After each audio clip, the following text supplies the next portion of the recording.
अर्जुन आता खूप काही शिकला होता. मन, भावना, संतुलन. पण त्याच्या मनात एक शेवटचा प्रश्न उरला होता.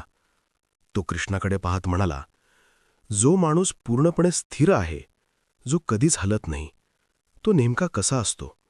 तो कसं बोलतो, कसं चालतो, कसं जगतो?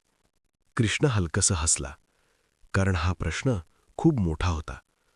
तो म्हणाला, जेव्हा माणूस आपल्या सर्व इच्छा सोडतो आणि स्वतःमध्येच समाधानी राहतो, तेव्हा तो स्थितप्रज्ञ होतो. अर्जुन लक्ष देऊन ऐकत होता. कृष्ण पुढे म्हणाला, जो दुःखात खचत नाही आणि सुखात वाहून जात नाही, जो राग, भीती आणि आसक्तीपासून मुक्त आहे, तो स्थिर आहे.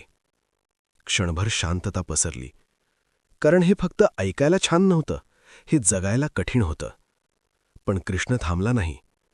तो म्हणाला, जसं समुद्र असतो, नद्या सतत त्यात मिळतात, पण तरीही तो भरून वाहत नाही, तसाच तो माणूस आहे ज्याच्याकडे इच्छा येतात, पण तो त्यात वाहून जात नाही.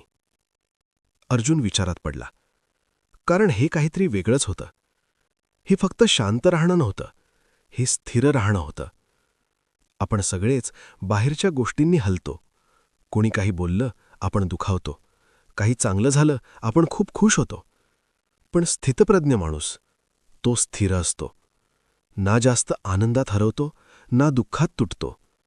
कारण त्याची ताकद बाहेरून येत नाही, ती आतून येते. कृष्णाचा आवाज शांत होता. जो माणूस स्वतःवर नियंत्रण ठेवतो आणि इंद्रियांना सांभाळतो, तोच खरा स्थिर आहे. अर्जुन आता समजत होता की अंतिम ध्येय युद्ध जिंकणं नाही, स्वतःला जिंकणं आहे. आणि कदाचित हा प्रवास अजून सुरूच आहे.